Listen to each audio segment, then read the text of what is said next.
Ang lawak ni Nando. Kita sa latest satellite image na ito ngayong umaga na halos kalahati na ng kabuuang sukat ng Pilipinas ang lapad ng Colapan ng papalapit na tropical storm Nando na may international name na Rag-asa, na patuloy na lumalakas habang tinutumbok ang extreme northern Luzon. Bahagya pang lumakas ang bagyo taglay ang lakas ng hangin na umaabot sa 75 km per hour at pagbugsong umaabot sa 110 km per hour. Kumikilos ito sa direksyong west-northwest sa bilis na 10 km per hour.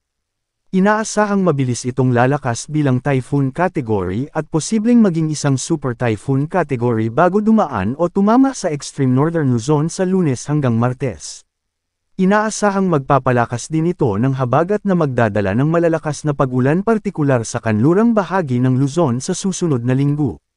Manatiling mag-monitor ng mga susunod pang update hinggil dito. Tropical Cyclone Update. Ang Tropical Depression Nando, na mataan sa layong 1,075 kilometro.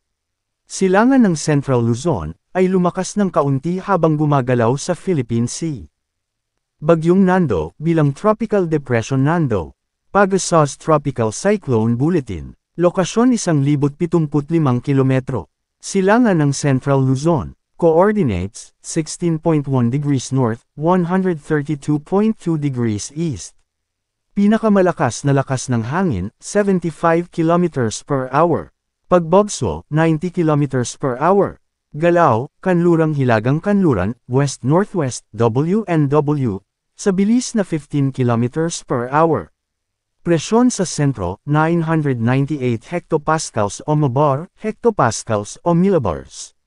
Lawak ng lakas ng hangin, umabot hanggang 380 kilometro, galing sa sentro. Sa ngayon, hindi pa ito nakakaapekto sa anumang bahagi ng bansa. Sa ngayon, wala pang tropical cyclone wind signals na nakataas.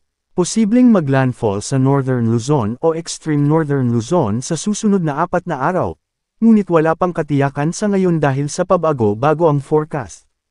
Hindi inaalis ang posibilidad na maging isang super typhoon. Posibleng hahatakin ng southwest monsoon o habagat na magpapaulan sa bansa. Abangan ang susunod na mga update tungkol dito. Southwest monsoon o habagat. Nakakaapekto ito ngayon sa central at southern Luzon, at ang mga kanlurang bahagi ng bansa. Dahil dito, makakaranas ng maulap na kalangitan na may kalat-kalat na pag-ulan, pagkidlat, at pagkulog na posibleng magdulot ng mga pagbaha o pagguho ng lupa dahil sa katamtaman hanggang kung minsan malakas na pag-ulan sa Ilocos Region, Cordillera Administrative Region, Zambales, at Bataan.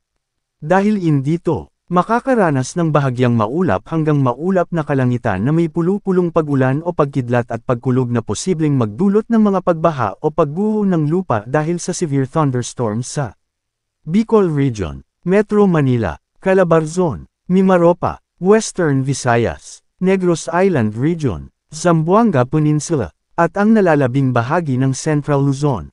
Localized thunderstorms.